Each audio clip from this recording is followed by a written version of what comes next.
भारत ने जब act east policy के तहत आगे बढ़ना शुरू किया तो भारत के एजेंडे में सिर्फ डिप्लोमेसी शामिल नहीं थी, बल्कि शामिल था रक्षा साझेदारी को आगे बढ़ाना भी। उस सहयोग को आगे बढ़ाना जो रणनीतिक तौर पर चीन पर दबाव बना सके।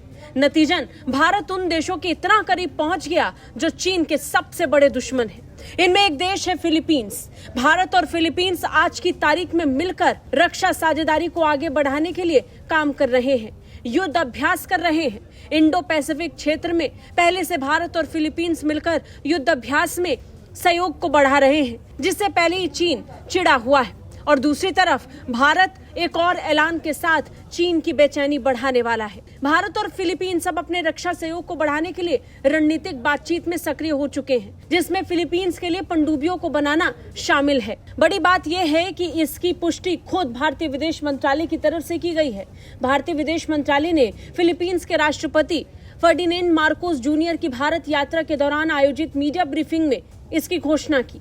बताया कि कैसे भारत और फिलीपींस मिलकर पनडुब्बियों के विकास को लेकर एक साथ मिलकर काम कर रहे हैं। ये बातचीत भारत प्रशांत क्षेत्र में बढ़ते भू राजनीतिक तनाव और सुरक्षा गतिशीलता को ध्यान में रखते हुए दोनों देशों के बीच बढ़ती साझेदारी को दिखा रही है। पनडुब्बी इंफ्रास्ट्रक्चर को विकसित करने की पहल समुद्री सुरक्षा सहयोग को बढ़ाने के व्यापक लक्ष्य का हिस्सा है और ये दक्षिण पूर्व एशिया में भारत की बढ़ती सुरक्षा भूमिका को उजागर करता है। बता दें, फिलीपींस को पनडुब्बी क्षमताओं और संबंधित बुनियादी ढांचे को स्थापित या एडवांस करने में भारत लगातार मदद कर रहा है। भारत का उद्देश्य है क्षेत्रीय समुद्री सुरक्षा और रक्षा तैयारियों को बढ़ाना, जिसमें भारत एक बड़ी भूमिका निभा सके। ये सहयोग भारत की स्वतंत्र, खुले और समावेशी हिंद प्रशांत क्षेत्र के दृष्टिकोण से भी मेल खाता है और इसके साथ साथ दुनिया भर में हथियारों के एक्सपोर्टर के तौर पर भारत की पहचान को मजबूत करने का एक और मजबूत विकल्प भी बना रहा है। बड़ी बात यह है कि भारत और फिलीपींस लगातार एक दूसरे के साथ सहयोग बढ़ा रहे हैं, सिर्फ सबमरीन इंफ्रास्ट्रक्चर डेवलपमेंट को लेकर के ही नहीं,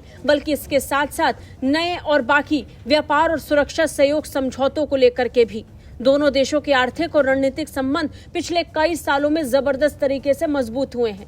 साल 2020 के बाद ब्रह्मोस मिसाइल को लेकर दोनों देशों के बीच हुई डील इस बात को और पक्का करता है कि भारत रक्षा क्षेत्र में फिलीपींस का सबसे बड़ा साझेदार बनकर उभरेगा। नतीजन फिलीपींस भारत पर भरोसा बढ़ा रहा है और लगातार उसके करीब आ रहा है। हालांकि इस करीबी से चीन को काफी परेशानी भी है। चीन को इस बात से बहुत आपत्ति है कि भारत और फिलीपींस मिलकर नौसैनिक अभ्यास और साझेदारी में जुटे हुए हैं। नतीजन चीन ने एक बड़ा बयान जारी कर दिया। चीन के विदेश मंत्रालय ने इस पर कड़ी प्रतिक्रिया दी। भारत फिलीपींस की साझेदारी पर चीन ने कहा कि जमीन या समुद्री अधिकारों के विवादों को संबंधित देशों को बातचीत से सुलझाया जाना चाहिए। किसी तीसरे पक्ष को इसमें हस्तक्षेप करने की इजाजत नहीं दी जा सकती। बता दें, अभी तक सबमरीन डेवलपमेंट को लेकर भारत और फिलीपींस की तरफ से कोई संयुक्त ऐलान नहीं हुआ है। भारत के पक्ष से सिर्फ इतना कहा गया कि इस पर भारत और फिलीपींस मिलकर बात कर रहे हैं। सिर्फ बातचीत की बात से ही चीन घबरा गया है और भारत को तीसरा देश बताकर फिलीपींस और चीन को आपसी विवाद का नाम देकर भारत को दूर रखने की कोशिश कर रहा है।